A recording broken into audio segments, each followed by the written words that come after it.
Hello guys, welcome to my YouTube channel English with Akhilesh sir. तो आइए आज हम लोग सीखते हैं पार्ट्स ऑफ स्पीच का एक बहुत इंपॉर्टेंट पार्ट जिसका नाम है वर्ब। ठीक है, तो हम लोग वर्ब के बारे में अच्छे से समझने की कोशिश करते हैं। ठीक है, तो जैसा कि आप लोग जानते हैं कि वर्ब को हम लोग हिंदी में बोलते हैं क्रिया। वर्ब को हम लोग हिंदी में क्या बोलते हैं? क्रिया बोलते हैं। ठीक है ना। और वर्ब की बात किया जाए तो वर्ब को पहचानने का एक सीधा सा तरीका ये है कि अगर किसी भी हिंदी वर्ड में लास्ट में ना आता है तो वो मोस्टली वर्ड्स क्या कहलाते हैं? वर्ब्स कहलाते हैं। जैसे पढ़ना, लिखना, उठना, बैठना, सोना, हंसना, मुस्कुराना, रोना, यानी लास्ट में आप क्या देख रहे हैं? इन वर्ड्स में ना देख रहे हैं। तो आपको ध्यान देना है कि ऐसे वर्ड्स जिसमें हिंदी वर्ड में लास्ट में क्या मिले? ना मिले, वो मोस्टली वर्ड्स क्या कहलाएंगे? वो कहलाएंगे। तो आइए अब हम लोग वर्ब के बारे में अच्छे से समझने की कोशिश करते हैं। तो देखिए, सबसे पहले वर्ब को हिंदी में हमने क्या सीखा कि वर्ब का हिंदी का जो रूपांतरण है वह है क्रिया। यानी वर्ब को हम लोग हिंदी में क्या बोलते हैं? क्रिया। अगर हम वर्ब के डेफिनेशन की बात करें, डेफिनेशन मीन्स होता है परिभाषा, है ना। DEFINITION, डेफिनेशन मीन्स क्या होता है? परिभाषा। अगर हम परिभाषा की बात हिंदी में करें तो आप क्या कहेंगे? आप कहेंगे कि जिन शब्दों से किसी कार्य का करना या होना पाया जाए उसे हम क्या कहते हैं? क्रिया कहते हैं। ओके, ध्यान रखना कि जिन शब्दों से किसी कार्य का करना या होना पाया जाता है तो वे क्या कहलाते हैं? वर्ब्स कहलाते हैं। तो आइए अब इनकी डेफिनेशन हम इंग्लिश में देखते हैं क्या होते हैं। कि a verb is a word, ध्यान दीजिए, a verb is a word which says something about a subject।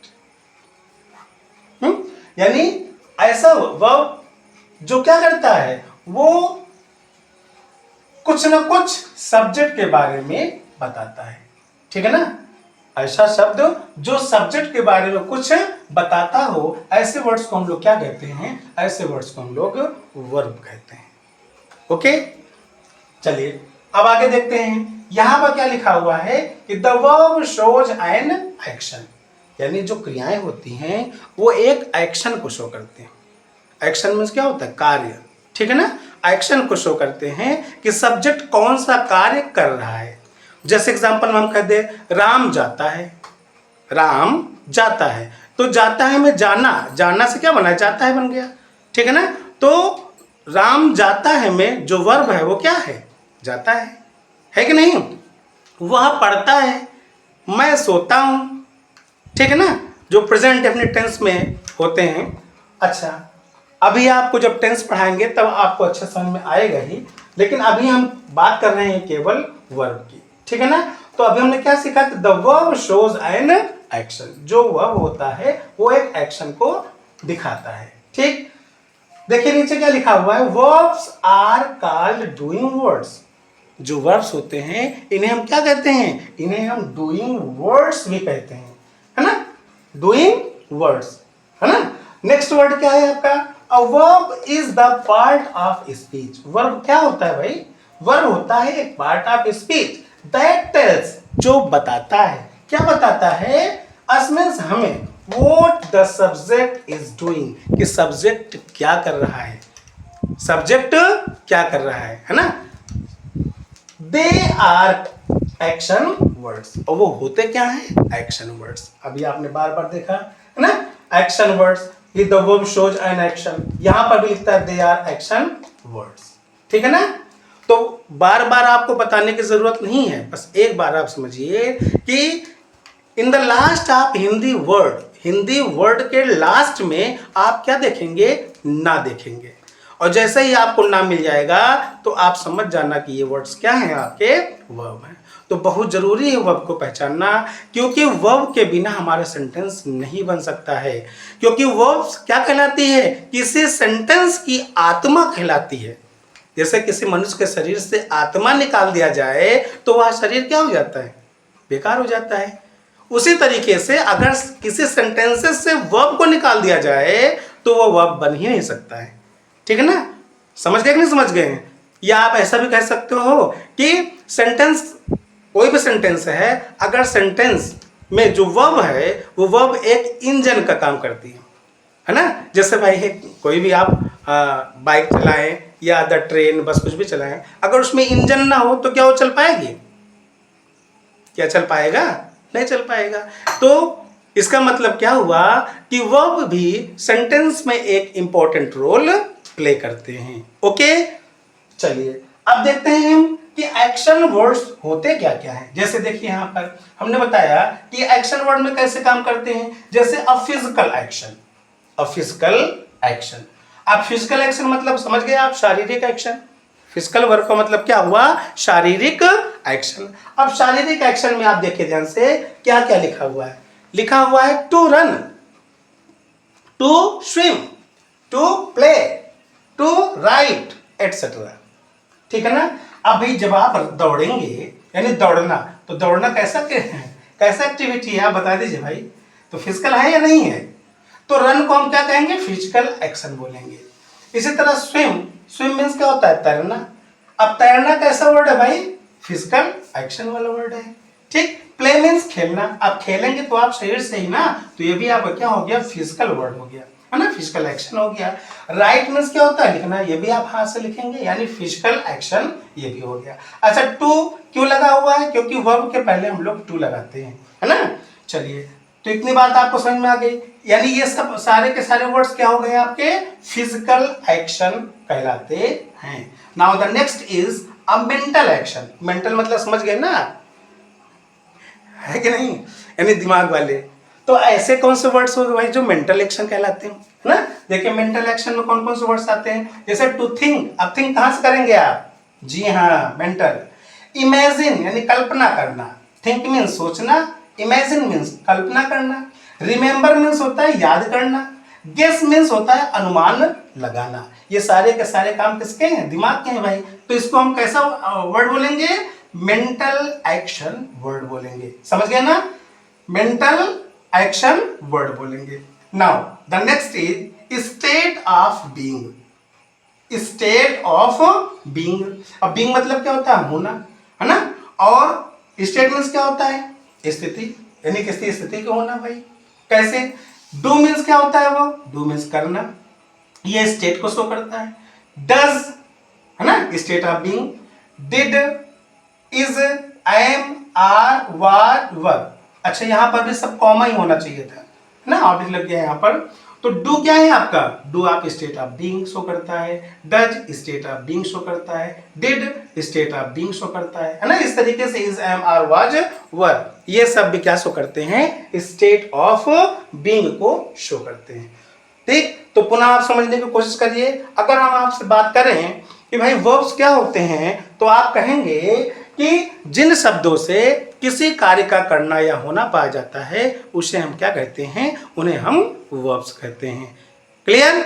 English में कोई अगर आपसे पूछता है तो आप बस सिंपल में बोल दीजिएगा कि the verb shows an action. जो वर्ब होता है वो एक्शन को शो करते हैं, है ना। जैसे एक्शन में कैसे कैसे एक्शन? और फिजिकल एक्शन हो सकता है, और मेंटल एक्शन हो सकता है, या स्टेट ऑफ बीइंग हो सकते हैं। ओके, बात समझ में आ गई? और हिंदी के लास्ट में क्या मिलेंगे? हिंदी वर्ड्स के लास्ट में आपको क्या मिलेंगे? ना मिलेंगे। तो आप समझ जाएंगे ये क्या है? ये वर्ब्स हैं। ठीक है ना। ओके, तो अब चलते हैं हम काइंड्स ऑफ वर्ब के बारे में। काइंड्स ऑफ वर्ब्स के बारे में कि इनके काइंड्स क्या हैं भाई। तो देखिए, दो प्रकार के वर्ब्स यहां पर दिए गए हैं।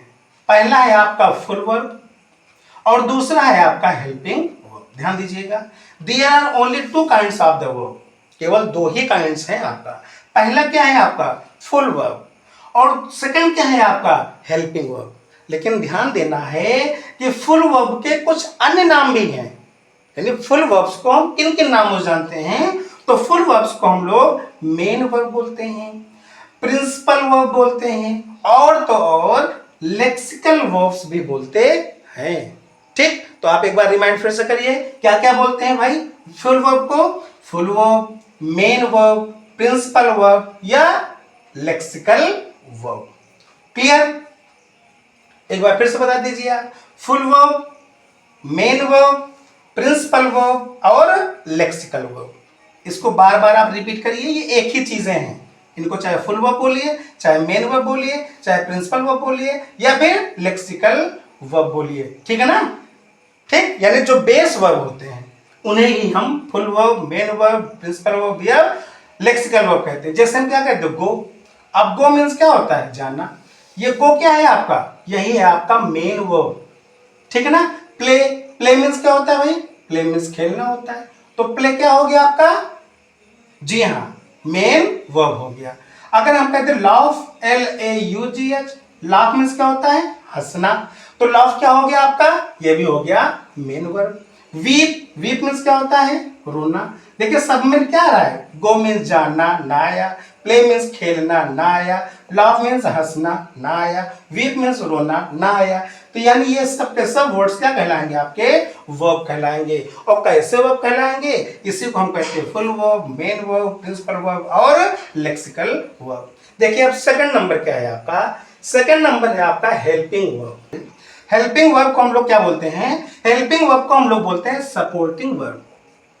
क्या बोलते हैं, सपोर्टिंग वर्ब। यानी कि ये क्या करते हैं, वर्ब का सपोर्ट करते हैं, वर्ब की हेल्प करते हैं, इसलिए इन्हें हम हेल्पिंग वर्ब या सपोर्टिंग वर्ब कहते हैं। ओके, और इसी को ही यानी हेल्पिंग वर्ब या सपोर्टिंग वर्ब को हम लोग बोलते हैं ऑक्सिलियरी वर्ब। ओके, पढ़ने में मजा आ रहा है कि नहीं आ रहा है? बहुत ही इंपॉर्टेंट पार्ट ऑफ स्पीच है, हमने बताया वो। ठीक है ना? तो बिल्कुल ध्यान से पढ़िए आपको कि इनको हम किन किन नामों से जानते हैं, यानी काइंड्स ऑफ वर्ब्स में ना दो काइंड आपको बताया मैंने। पहला है आपका फुल वर्ब, दूसरा है हेल्पिंग वर्ब। फुल वर्ब को किन किन नामों से जानते हैं? Yes sir, full verb, main verb, principal verb, lexical verb. Full verb, main verb, principal verb, lexical verb. और हेल्पिंग वर्ब को हम लोग क्या बोलते हैं, helping verb, supporting verb, auxiliary verb. Clear? Any problem है? अगर आपसे कोई पूछे कि सर कि what is the example of the verbs, कि वर्ब्स के एग्जांपल क्या हो सकते हैं, तो देखिए ध्यान से क्या लिखा हुआ है यहाँ पर। पहला एग्जांपल, एग्जांपल ऑफ वर्ब्स लिखा है, नयन वॉक्स इन द मॉर्निंग। नयन क्या करता है भाई, मॉर्निंग में वॉक करता है, टहलता है। तो यहाँ पर वॉक मीन्स क्या हो जाएगा, वॉक मीन्स होता है टहलना। ठीक, तो वॉक क्या हो गया यहाँ पर, जी हाँ, वॉक हो गया आपका verb. Pushkar thought about him, अब पुष्कर अपने बारे में क्या करता है, थॉट मीन्स सोचना, ये सेकंड फॉर्म है थिंक का, थिंक का सेकंड फॉर्म थॉट। तो यहां पर थॉट क्या हो गया, थॉट आपका वर्ब हो गया।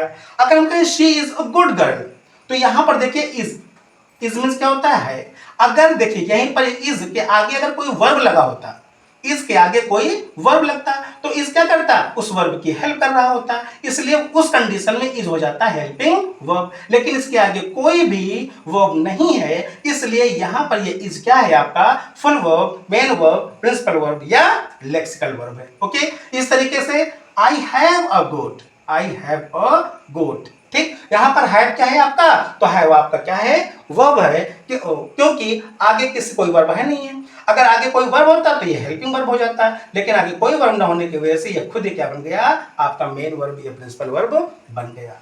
तो आई होप आपको हमारी बात समझ में आई होगी। वर्ब, तो वर्ब क्या है भैया, वर्ब मींस क्रिया, है ना, ये किसी कार्य का करना या होना पाया जाता है तो वो क्या कहलाता है, क्रिया कहलाता है। ठीक है ना? तो क्रिया में हमने बता दिया, आप एक बार फिर से अच्छे से इसको देखिए, समझिए। ठीक है ना? और फिर हम अगली क्लास में आपसे बात करेंगे, किसके बारे में बात करेंगे, kinds of verbs.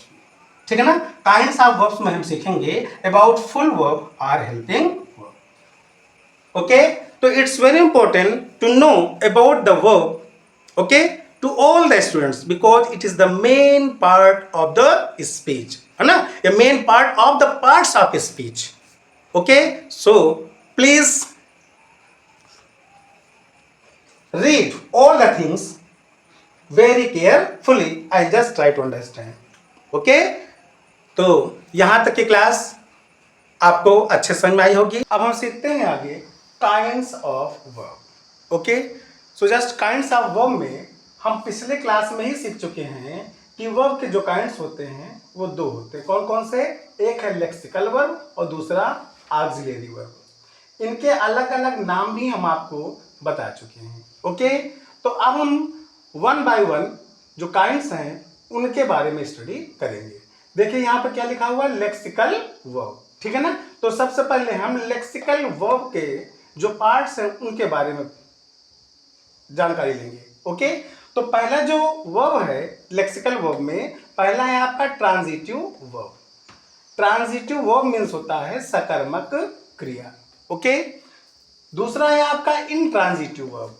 Intransitive verb means होता है अकर्मक क्रिया।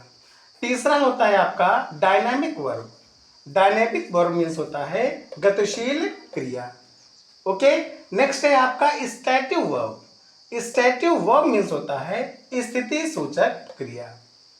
नेक्स्ट है आपका लिंकिंग वर्ब, और लिंकिंग वर्ब मीन्स होता है योजक क्रिया। नेक्स्ट है आपका causative verb. Causative verb means क्या होता है, प्रेरणार्थक क्रिया। नेक्स्ट है आपका finite verb. Finite verb means होता है सीमित क्रिया। नेक्स्ट है आपका नॉन फाइनाइट वर्ब, और नॉन फाइनाइट वर्ब मीन्स होता है असमापिका क्रिया। और लास्ट है आपका फ्रेजल वर्ब, और फ्रेजल वर्ब मीन्स क्या होता है, वाक्यांश क्रिया। तो देखिए आप लोग ध्यान से, लेक्सिकल वर्ब के जो पार्ट्स हैं वो कौन कौन से हैं। पहला क्या है आपका, देखो ट्रांजिटिव वर्ब, सकर्मक क्रिया। सेकंड है आपका इंट्रांजिटिव वर्ब, अकर्मक क्रिया। तीसरा है आपका डायनामिक वर्ब, गतिशील क्रिया। फोर्थ है आपका स्टैटिव वर्ब, स्थिति सूचक क्रिया। फिफ्थ है आपका लिंकिंग वर्ब, योजक क्रिया। सिक्स्थ है आपका कॉजेटिव वर्ब, प्रेरणार्थक क्रिया। सेवंथ है आपका फाइनाइट वर्ब, सीमित क्रिया। एट्थ है आपका नॉन फाइनाइट वर्ब, असमापिका क्रिया। और लास्ट में है आपका फ्रेजल वर्ब, यानी वाक्यांश क्रियाएं। ओके, तो ये पार्ट्स बहुत इंपॉर्टेंट आप लोग के लिए हैं। जैसा कि मैंने आपको पिछले क्लास में बताया कि ये जो वर्ब होता है वो पूरे सेंटेंस की एक आत्मा होती है। वर्ब पार्ट्स ऑफ स्पीच का एक बहुत ही इंपॉर्टेंट पार्ट है, इसे बहुत ही ध्यान से हमें समझना होगा। तो देखिए अभी हमने लेक्सिकल वर्ब के जो पार्ट्स हैं उनके बारे में हमने बताया, ठीक। अब हम लोग चलते हैं प्राइमरी ऑक्सिलरी की तरफ, सॉरी ऑक्सिलरी वर्ब की तरफ। ऑक्सिलरी वर्ब, अब ऑक्सिलरी वर्ब के कौन कौन से पार्ट्स हैं उनको देखिए आप। ऑक्सिलरी वर्ब में सबसे पहला आता है प्राइमरी ऑक्सिलरी, ध्यान दीजिएगा। ऑक्सिलरी वर्ब में सबसे पहले क्या आता है आपका, प्राइमरी ऑक्सिलरी। और प्राइमरी ऑक्सिलरी के अंतर्गत आते हैं बी, डू और हैव। ध्यान दीजिएगा, बी, डू और हैव किसके अंतर्गत आते हैं, प्राइमरी ऑक्सिलरी के अंतर्गत। बी फॉर्म में कौन कौन आता है, इज, एम, आर, वाज और वर। डू के अंतर्गत हम लोग क्या क्या पढ़ेंगे, डू, डज और डिड। हैव के अंतर्गत क्या क्या पढ़ते हैं हम लोग, हैज, हैव और हैड। ओके, चलिए नेक्स्ट है आपका मॉडल ऑक्सिलरी। ऑक्सिलरी वर्ब में जो सेकंड नंबर है आपका वो क्या है, मॉडल ऑक्सिलरी, जिसको हम मॉडल्स के नाम से भी जानते हैं, ठीक है ना। मॉडल ऑक्सिलरी को हम लोग क्या क्या बोलते हैं, और जी हाँ मॉडल्स के नाम से ही बोलते हैं। इसके अंतर्गत can, code, will, would, might, must etcetera, ये सब चीजें आपके मॉडल ऑक्सिलरी के अंतर्गत आते हैं। अगला है आपका मार्जिनल ऑक्सिलरी। मार्जिनल ऑक्सिलरी, और मार्जिनल ऑक्सिलरी के अंतर्गत आते हैं used to, dare, need etcetera. Okay, देख लीजिए ध्यान से, मार्जिनल ऑक्सिलरी में क्या क्या आते हैं, यूज्ड टू, डेयर और नीड। अब हम लोग जो लेक्सिकल वर्ब के पार्ट्स हैं या ऑक्सिलरी वर्ब्स के पार्ट्स हैं उनके बारे में एक एक करके अच्छे से समझने की कोशिश करते हैं, ठीक है। तो आप लोग इसका स्क्रीनशॉट ले लीजिए, फिर मैं आगे बताता हूं।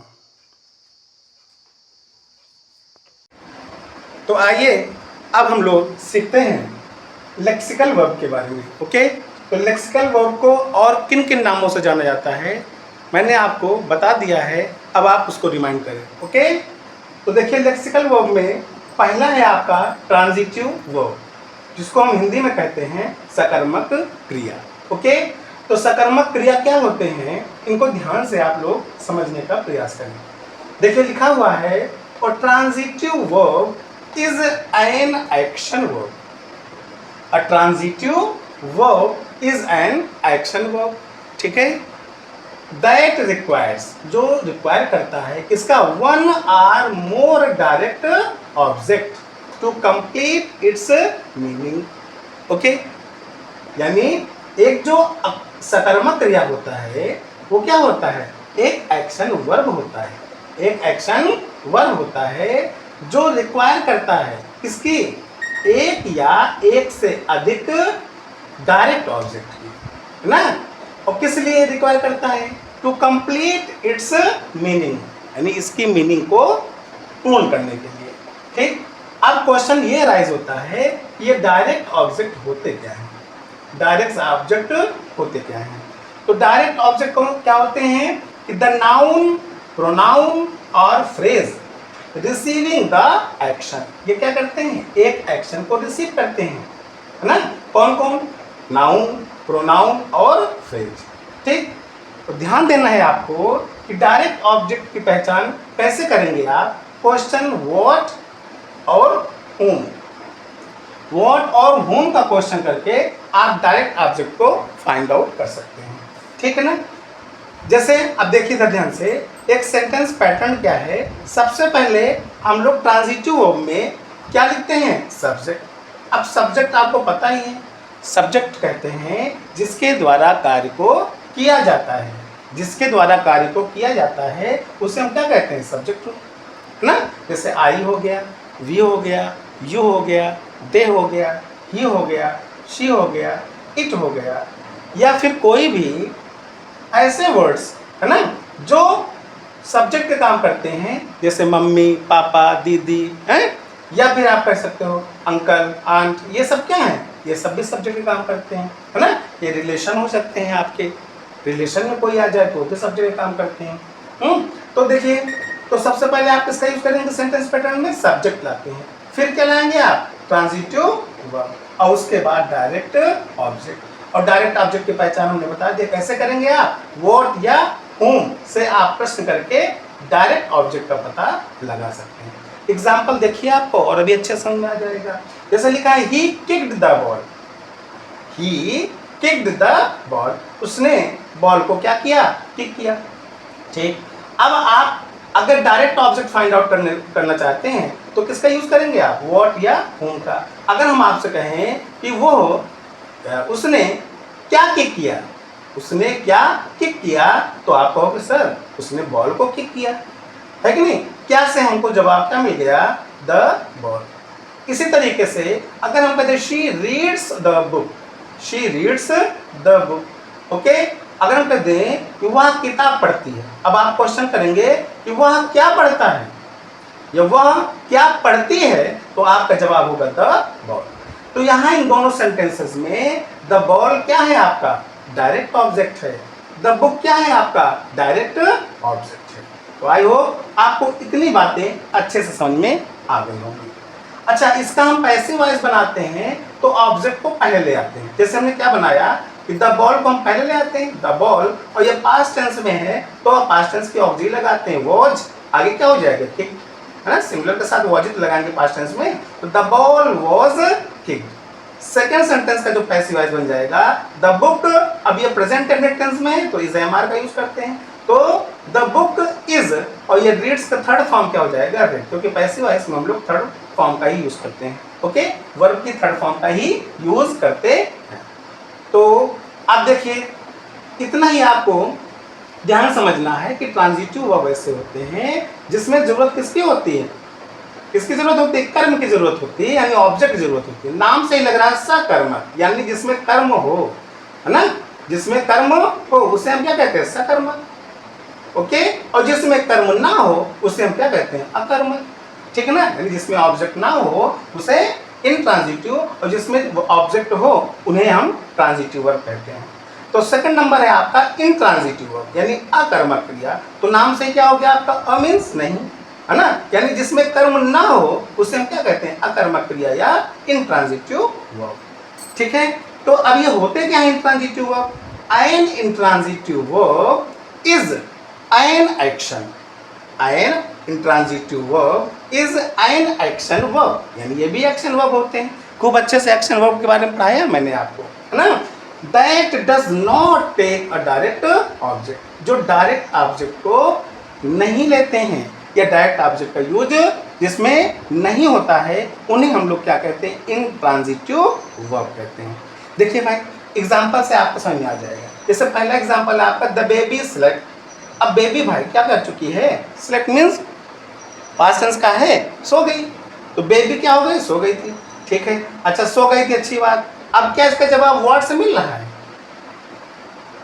वर्ड से मिल रहा है या होम से मिल रहा है, नहीं मिल रहा है ना, यानी ऑब्जेक्ट आगे है ही नहीं। द बेबी आपका क्या है, आपका सब्जेक्ट हो गया और सिलेक्ट केवल आपका वर्ब हो गया, और इसी से हमारी पूरी सेंटेंस कंप्लीट हो जाती है। द बेबी सिलेक्ट, बच्ची सो गई थी, तो सेंटेंस कंप्लीट है कि नहीं। क्या ये सेंटेंस किसी ऑब्जेक्ट का रिक्वायर कर रहा है, नहीं, इसलिए क्या हो जाएगा, intransitive verb. She smile, she smile, वह मुस्कुराई, तो मुस्कुराई से आपका सेंटेंस कंप्लीट लग रहा है नहीं, कि हम कहते हैं वह मुंह से मुस्कुराई अरे बस स्माइल से ही आपका काम पूरा हो जाएगा, माउथ लगाने की जरूरत नहीं है कि शी स्माइल्ड बाय माउथ, है ना, गलत हो जाएगा। शी स्माइल से ही हमारा सेंटेंस पूरा हो जाता है, यानी स्माइल किसी भी डायरेक्ट ऑब्जेक्ट की डिमांड नहीं करता है। There is no requirement of the object in this sentence. Okay, next word है आपका, नेक्स्ट सेंटेंस है आपका ही लव्ड, वो हंसी, सॉरी ही लिखा है मैस्कुलिन जेंडर, तो वह हंसा। तो यहाँ पर देखिए क्या इसके बाद ऑब्जेक्ट की जरूरत है, नो, ऑब्जेक्ट की कोई जरूरत नहीं है, तो यह सेंटेंस कैसा कहलाया आपका, इंट्रांजिटिव वर्ब कहलाया। यानी लव्ड क्या है आपका, इंट्रांजिटिव वर्ब हो गया, स्माइल्ड आपका इंट्रांजिटिव हो गया, स्लेप्ट क्या हो गया आपका, इंट्रांजिटिव वर्ब हो गया, दे स्माइल्ड, वो मुस्कुराए। अब ये क्या हो गया, देखिए स्माइल्ड फिर लिख दिया, तो कोई बात नहीं, आप समझिए। तो ये सारे के सारे सेंटेंसेस अपने आप में कंप्लीट हैं, जो किसी भी डायरेक्ट ऑब्जेक्ट की डिमांड नहीं करते हैं, इसलिए ये क्या कहलाएंगे आपके, इंट्रांजिटिव वर्ब। तो बात आप लोग को अच्छे समझ में आ गई, बिल्कुल ही जल्दबाजी मत करना। हमने बताया कि वर्ब को आपको बहुत ही ध्यान से पढ़ना है और स्टेप बाय स्टेप जितनी भी चीज़ें हैं वो सबको पढ़ना है, ठीक है ना। ओके, क्यों पढ़ना है बता दिया कि सेंटेंस क्या है, किस वर्ब क्या होते हैं, किसी सेंटेंस की आत्मा होती है कि नहीं। अगर आत्मा ही निकल जाएगी तो सेंटेंस कहाँ रह जाएगा, ठीक। तो चलिए फिर से एक बार देख लेते हैं। ट्रांजिटिव वर्ब मीन्स सकर्मक क्रिया, ऐसे क्रियाएं जिसमें कर्म होती हैं या वे क्रियाएं जो कर्म की डिमांड करते हैं, कर्म का रिक्वायर करते हैं, उन्हें हम क्या कहते हैं, सकर्मक क्रिया कहते हैं, है ना। और सकर्मक क्रिया की पहचान हम कैसे करेंगे, व्हाट या whom से करेंगे। सेंटेंस पैटर्न हमने आपको बता दिया, सबसे पहले हम सब्जेक्ट लगाते हैं, फिर ट्रांजिटिव वर्ब लगाते हैं। यहाँ पर ट्रांजिटिव वर्ब क्या है आपका, किक्ड। अगर हम कह दें कि वह किक करता है या उसने किक किया, तो आपके दिमाग में आएगा भाई क्या किक किया, इसमें तो आपका सेंटेंस कंप्लीट ही नहीं होगा ना, अगर हम ही किक्ड केवल लिख दें, है ना। तो जाहिर सी बात है कि यहाँ यह किक्ड किसका रिक्वायर कर रहा है, ऑब्जेक्ट का रिक्वायर कर रहा है। ऑब्जेक्ट में क्या है आपका, द बॉल, तो ही किक्ड द बॉल लिखेंगे तब सेंटेंस हमारा कंप्लीट हो जाएगा। इस तरह कहते हैं शी रीड्स, वह पढ़ता है, तो क्या सेंटेंस कंप्लीट हुआ, नहीं हुआ, क्योंकि आपके दिमाग में आएगा ये बात कि वह क्या पढ़ता है, तो वो क्या पढ़ता है, जी हाँ। तो हमको जरूरत है किसकी, ऑब्जेक्ट की जरूरत है यहाँ पर, तो डायरेक्ट ऑब्जेक्ट में क्या है, द बुक, ठीक। तो द बुक जब तक नहीं लगाएंगे तब तक ये सेंटेंस कंप्लीट नहीं होगा, इसलिए यह एक ऐसा एग्जाम्पल है, यह एक एग्जाम्पल है ट्रांजिटिव वर्ब का। ओके, पैसिव वॉइस में कैसे बनाएंगे, जब पैसिव वॉइस में पढ़ाएंगे तो और आपको बातें अच्छे से समझ में आएंगी। नेक्स्ट है आपका इंट्रांजिटिव वर्ब यानी अकर्मक क्रिया। तो अकर्मक क्रिया से ही आपको लगता है कि इसमें कर्म की आवश्यकता नहीं होती है। जैसे एग्जांपल में द बेबी स्लेप्ट, बेबी सो गया, ठीक। शी स्माइल्ड, वह मुस्कुराई, ही लॉफ्ड, है ना, वह हंसा, दे स्माइल्ड, वे मुस्कुराए। तो इसमें कहीं पर भी ऑब्जेक्ट की डिमांड नहीं है, there is no requirement of the object, this is why these type of the sentences are called intransitive verb। Okay, any problem है। तो आप लोग इसको एक दो बार जब तक अच्छे से समझ में ना आए उसको बार बार समझने की कोशिश कीजिए। जैसा कि कुछ बच्चों ने कॉल किया था कि सर हिंदी में आप पढ़ाएं तो ज़्यादा बेहतर होगा, तो हमने स्टार्टिंग में ही, अच्छा लिख तो रहे हैं इंग्लिश में सारी चीज़ें, लेकिन सारी चीज़ों की हिंदी हम आपको अच्छे से बता रहे हैं, आप उसको ध्यान से समझें, है ना, और अपने दिमाग में उसको बिठाएं, ठीक। अच्छा बता दो डायरेक्ट ऑब्जेक्ट की पहचान कैसे करते हैं आप, जी हाँ, इसको याद रखना, व्हाट और whom से। व्हाट मीन्स क्या, whom मीन्स किसे। जैसे हम कहते हैं ही टीचेस स्टूडेंट्स, वह विद्यार्थियों को पढ़ाता है ना। तो ही टीचर्स सेंटेंस कंप्लीट नहीं हो रहा है, तो वह पढ़ाता है, मन में आ रहा है भाई किसे पढ़ाता है, तो किसे पढ़ाता है, स्टूडेंट्स को पढ़ाता है कि नहीं। तो स्टूडेंट्स क्या हो गया आपका डायरेक्ट ऑब्जेक्ट हो गया। होम मीन्स किसे पढ़ाता है, स्टूडेंट्स को पढ़ाता है, ठीक है ना। तो स्टूडेंट्स क्या हो जाएंगे आपके, डायरेक्ट ऑब्जेक्ट हो जाएगा, ठीक है ना। एनी प्रॉब्लम है यार। अच्छा, यदि किसी प्रकार की प्रॉब्लम आपको आती है पढ़ने के दौरान, तो आप कमेंट बॉक्स में जरूर कमेंट कर दिया करो, है ना, ताकि मैं उसको देख करके पुनः अगली वीडियो में उस बात को अच्छे से समझा सकूं। अच्छा, एक बात ये बताइए, एक वर्ड है माइजर। माइजर मीन्स क्या होता है बताइए आप लोग। आप सोच रहे हो कि सर जी ये क्यों पूछ रहे हो। अरे माइजर मीन्स होता है कंजूस, है ना। तो क्या कंजूस वाली श्रेणी में आपको भी रखें। अरे कोई पैसे के डिमांड तो हम कर नहीं रहे हैं, है ना, या कुछ और डिमांड कर रहे हैं। एक ही डिमांड है कि जब आपको वीडियो समझ में आए, वीडियो अच्छा लगे, तो आप कम से कम लाइक कर दिया करें और नीचे कमेंट जरूर कर दिया करें, ताकि मुझे भी समझ में आए कि हमारे बच्चों को हमारी बात समझ में आ रही है। तो आप लोग लाइक और कमेंट करना बिल्कुल न भूलें, ताकि हम जाने कि लाइक और कमेंट के मामले में हमारे बच्चे क्या हैं, रिच हैं। RICH, रिच मीन्स क्या होता है, धनी। ओके, तो चलिए कोई बात नहीं है, तो हंसी वाली बात हो गई। मिलते हैं इसके आगे, यानी ट्रांजिटिव और इंट्रांजिटिव के बाद जो लेक्सिकल वर्ब में हमने अगला पार्ट लिखवाया था, उसको लेकर के समझते हैं। ओके, तो इतनी बातें आप लोग अच्छे से समझने की कोशिश करिए। आइए अब हम लोग थर्ड नंबर की ओर चलते हैं, और थर्ड नंबर है आपका डायनेमिक वर्ब। डायनेमिक वर्ब मतलब होता है गतिशील क्रिया, ठीक है। और देखिए, जैसा कि नाम से ही लग रहा है, गतिशील क्रिया, यानी ऐसी क्रियाएं जो कैसे हों, गतिशील हों, उन्हें हम क्या कहेंगे, डायनेमिक वर्ब कहेंगे। देखिए, डायनेमिक वर्ब का जो डेफिनेशन है उसमें क्या, देखिए क्या लिखा हुआ है कि dynamic verbs are action words. जो डायनेमिक वर्ड्स होते हैं वो क्या होते हैं, एक्शन वर्ड्स होते हैं, दैट एक्सप्रेस फिजिकल और मेंटल एक्टिविटीज। एक्टिविटीज, VITI है, यहाँ पर VI बोल गए हैं लिखना, VI, okay, activities. Dynamic verbs are action words that express physical और मेंटल एक्टिविटीज। ओके, तो फिजिकल और मेंटल एक्टिविटी अभी आप पढ़ चुके हैं, है ना। उसमें क्या आता था फिजिकल में, जैसे आपका रन आता है, जंप आता है, ईट आता है, राइट आता है, वॉक आता है। और मेंटल एक्टिविटीज में क्या आता है, सॉरी यहाँ पे देखिए थिंक। थिंक आपका मेंटल एक्टिविटी में है, लर्न क्या है आपका मेंटल एक्टिविटी में है, ठीक है। तो ये सारे के सारे एग्जांपल्स किससे रिलेटेड हैं, डायनामिक वर्ब से।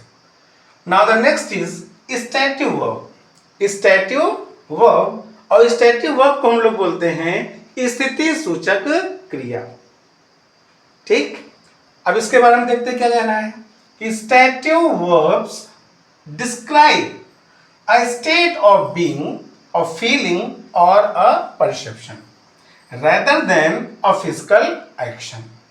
ओके, तो देखिए इसमें क्या कह रहा है। अच्छा, कल की क्लास में आप लोगों ने स्टेट ऑफ बीइंग पढ़ लिया है ना। स्टेट ऑफ बीइंग क्या होते हैं आपको अच्छी तरह से पता है। फीलिंग मीन्स क्या होता है, महसूस करना, और परसेप्शन का मतलब होता है अवधारणा, और यह समझ कह सकते हैं, जो किसके द्वारा होती हैं, इंद्रियों के द्वारा। देखिए यहाँ लिखा है ना समझ, और समझ हम लोग किसके द्वारा करते हैं, अगर इंद्रियों के द्वारा, तो परसेप्शन के अंतर्गत ही आता है। Rather than a physical action, है ना, किसके बजाय, फिजिकल एक्शन के बजाय स्टेट ऑफ बीइंग या फीलिंग या परसेप्शन, है ना, को क्या करता है, डिस्क्राइब करता है। कौन, stative verbs. Okay, for example में do, have, agree, believe, know, remember और think, like, love, hate, smell और टेस्ट, है कि नहीं। अब भाई फीलिंग है तो आप क्या कहेंगे, आप महसूस कर रहे हैं, कैसा क्या महसूस कर रहे हैं आप, किसी से लव महसूस कर रहे हैं, हेट महसूस कर रहे हैं, है ना, लाइक कर रहे हैं या अनलाइक कर रहे हैं, ठीक है। और ये देखिए नो मीन्स क्या होता है, जानना। रिमेंबर मीन्स क्या होता है, स्मरण करना। थिंक मीन्स क्या होता है, विचार करना। तो ये सब क्या है, थिंक, रिमेंबर, ये क्या है आपके, थिंक और रिमेंबर क्या है आपके, ये मेंटल एक्टिविटीज होते हैं, मेंटल एक्शन वर्ड होते हैं। और ध्यान ये रखना है कि ऊपर जो डायनेमिक है उसमें भी हमने थिंक लिखा हुआ है और नीचे वाले में भी हमने थिंक लिखा हुआ है, तो कंफ्यूज मत होइए। ये कंटिन्यू फॉर्म में होते हैं ना, कंटिन्यूअस फॉर्म में हो सकता है, जैसे आई एम थिंकिंग, मैं सोच रहा हूं। लेकिन ध्यान रखना है कि स्टेटिव वर्ब में कभी भी आईएनजी फॉर्म हम लोग यूज नहीं करते हैं। ओके, यानी आई एम थिंकिंग नहीं कहेंगे आप, I think. I am running नहीं कहेंगे, आई रन कहेंगे। ओके, ये डिफरेंस किसमें है, डायनामिक और स्टैटिव में होता है। ओके, तो आप लोग को स्टैटिव वर्ब समझ में आ गया होगा, यानी इसके सूचक क्रिया। Stative verbs describe a state of being, of feeling और a perception. State of being आप पीछे पढ़ ही चुके हैं, और फीलिंग महसूस करते हैं, कैसा महसूस कर रहे हैं भाई, इस है ना, कैसा महसूस कर रहे हैं उसके बारे में आपको बता दिया।